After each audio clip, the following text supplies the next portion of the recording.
21st century cowboys. Cowboys have lived and worked in the west and southwest of the United States for over 3 centuries, and they are a famous symbol of the USA. When you watch those old Hollywood cowboys films from the 50s and 60s, you don't see a job, you see a life of freedom and adventure. It's a romantic image which we love to believe in. However, the real job of an American cowboy has always been hard and sometimes dangerous. It's physical, with long hours and low pay.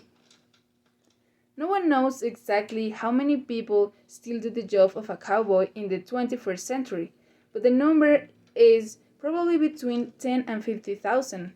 Life hasn't changed much for cowboys since the early days. The cattle walk across huge plains to eat the grass, and the cowboy rides on his horse to bring them home.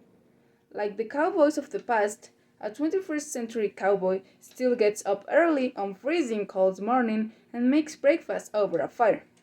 He can't take days or weekends off, and there is no paid holiday. And when you are in the middle of nowhere, your mobile phone doesn't work, so you can make a call to family or friends when you feel lonely. So why does a man, because it is usually a man, become a cowboy? For some, it isn't a choice, because they are born into the life. Men like Blaine and Tyrell. They are brothers and have worked with cows since they were children. Their mother had a ranch and they had rode a horse before they could walk. Both Blaine and Tyrell have large mustaches and wear traditional cowboys' clothes with the famous hat and boots. They prefer the traditional cowboy culture. It's a real life about you, your horse, and the open country. Last winter, they looked after 2,300 cows.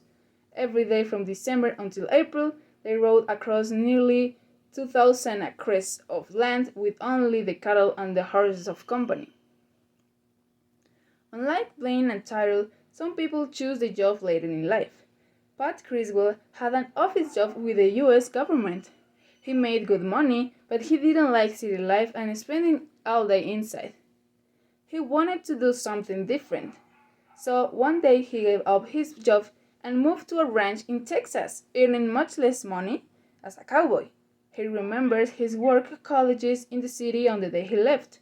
They all thought Pat was crazy, but he wanted job satisfaction. And for a cowboy, job satisfaction doesn't come from the money or a comfortable office. It comes from being free to wake up under the sky and being your own boss. Thank you.